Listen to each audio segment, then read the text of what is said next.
সারা বছরই বিভিন্ন ধরনের সামাজিক ও মানব কল্যাণে কাজ করে চলেছে রাজীব গান্ধী ওয়েলফেয়ার সোসাইটি। মঙ্গলবার কলকাতার বড়বাজারের সোনাপট্টিতে ভারতের প্রাক্তন প্রধানমন্ত্রী রাজীব গান্ধীর স্মৃতিতে কম্বল বিতরণ হয়ে গেল। রাজীব গান্ধী ওয়েলফেয়ার সোসাইটির সভাপতি রাজীব শর্মার উদ্যোগে ও ব্যবস্থাপনায় সোনাপট্টিতে প্রান্তিক মানুষের মধ্যে কম্বল বিতরণ করা হয়। এদিন রাজীব গান্ধীর প্রতিকৃতিতে মাল্যদান করে শ্রদ্ধাঞ্জলি অর্পণ করেন বিশিষ্ট ব্যক্তিবর্গরা।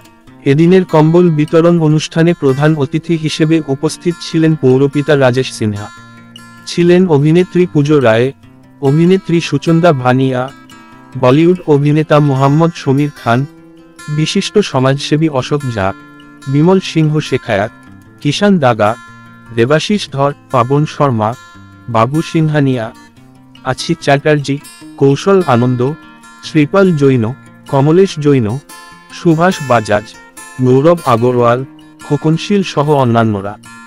এদিন প্রায় 800 মানুষের হাতে কম্বল তুলে দেওয়া হয়।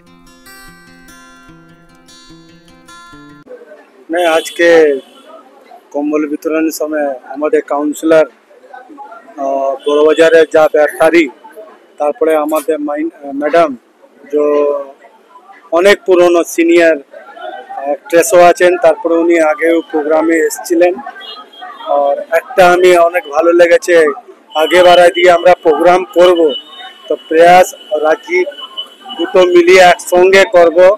আর আমরা তো চাই কি নতুন বলে কিছু নেই, ম্যাডাম অনেক বছর দিকে আমার ডেলি গুড মর্নিং ডেলি আমার সঙ্গে কন্ট্যাক্টে থাকে। তো আমি চাইছি আগেবার যা কিছু আমি প্রোগ্রামটা করব এখানে, তো এই প্রোগ্রামে আগে প্রয়াস থাকবে, তারপরে রাজীব। মোটামুটি আমার মনে হয় 25, 26, 27 বছর হয়ে গেছে।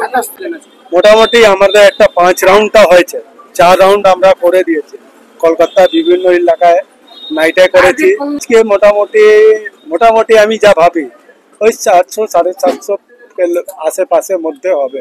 তো আমরা চেষ্টা করি মানুষের সঙ্গে যা যত দরকার হয় আর কেউ যেরকম সবারকে নিয়ে।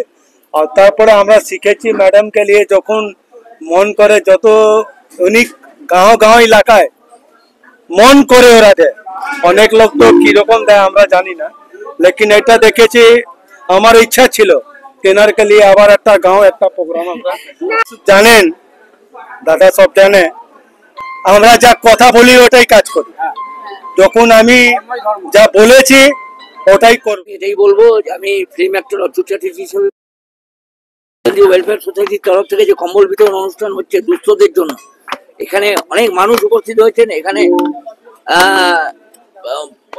25 নম্বর ওয়ার্ডের কাউন্সিলর উপস্থিত ছিলেন এবং ম্যাডাম উপস্থিত রয়েছেন এবং এই অঞ্চলের প্রতিটা মানুষ রয়েছেন এবং তাকে আমি সবচেয়ে সাধুবাদ জানাই।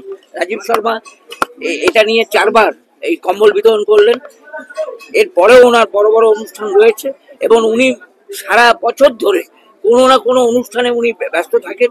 আমি সব সময় মনে করি যে লাইফে প্রয়োজনীয় বা নিডি মানুষকে যে কোনো ভাবে পাশে থাকার থেকে বড় কাজ কিছু হতে পারে না। তো রাজীবদাকে এটা বলবো যে উনি খুবই ভালো কাজ করছেন এবং কনস্ট্যান্টলি এটাকে চালিয়ে যান, এবং আমি জানি উনি চালিয়ে যাবেন। আমি অনেক বছর আগে এই প্রোগ্রামটা একবার এসেছিলামও, তো এর থেকে ভালো কিছু হতে পারে। রাজীব গান্ধী ওয়েলফেয়ার সোসাইটির পক্ষ থেকে আমার ছোট ভাই রাজীব শর্মা প্রেসিডেন্ট, উনি সারা বছর ধরে মানুষের পাশে থাকার জন্য, মানুষের সাথে কাজ করার জন্য, এই যে এই মুহূর্তে কিছুক্ষণ আগে মঞ্চ থেকে বলে গেলেন অশোক ঝা, সমাজে বেঁচে থাকতে গেলে বেঁচে থাকার মতো বেঁচে থাকতে গেলে মানুষের সাথে সব সময় থাকতে গেলে রাজু ভাইয়ের মতো লোক দরকার। এই উদ্যোগটা নিয়ে খুবই ভালো লাগছে, সেটাতে আমি যে এখানে আসতে পেরেছি রাজীব গান্ধী ওয়েলফেয়ার সোসাইটিতে, আজকে আমি কম্বল ডিস্ট্রিবিউশন করতে পেরেছি, ওটার জন্য আমার নিজেকে সৌভাগ্য বলে মনে হচ্ছে, গর্বিত বলেও মনে হচ্ছে। এটা একটা খুব ভালো একটা অ্যারেঞ্জমেন্ট করেছে। হ্যাঁ, সোসাইটি রাজীব শর্মা সেই যে অ্যারেঞ্জমেন্টটা করেছে এটা খুব ভালো, এটা করা উচিত, সবার জন্য ভাবা উচিত। আর আমার নিজেকে খুব গর্বিত ফিল হচ্ছে যে আমি এইখানে অংশগ্রহণ করতে পেরেছি। আর কি বলবো, রাজীব গান্ধী ওয়েলফেয়ার সোসাইটিতে আমি আগেও এসেছিলাম, এটা নিয়ে আমার সেকেন্ড টাইম আসা। খুব ভালো, রাজীব দা তো খুবই ভালো। হ্যাঁ, কাজ করতে গেলে নিজেকে ভাগ্যবতী বলে মনে করছি। আমি এই ধরনের কাজ করতে পেয়ে আমি সৌভাগ্য বলে মনে করছি। আর সবার ভাগ্যে হয় না, আজকে আমার ভাগ্যে জুটেছে। আমি এই আর কি আমি এসেছি মানে গানের মাধ্যমে আমার যোগাযোগ তো আজ এই প্রথম বছর আমাকে উনি দেখেছে, তো খুবই মানে সৌভাগ্য নিজেকে মনে করি, কিন্তু একটু দেরি হয়ে গেছে, তো সবার কাছেই ক্ষমা চাইছি সেটার জন্য। তো আমার খুবই ভালো লাগছে এবং যদি মানে প্রত্যেক বছর আসতে পারি আমার খুব ভালো লাগে। बड़ा बलिदान दिया देश के लिए। और दूसरा मैं यहाँ के ऑर्गेनाइज़र को बहुत धन्यवाद देना चाहता हूँ, क्योंकि उन्होंने वो काम किया जो बहुत ज़रूरी है। क्योंकि जो ज़िंदगी खुद के लिए जिए बात का कि ये लोग दूसरे के लिए ज़िंदगी जीते हैं।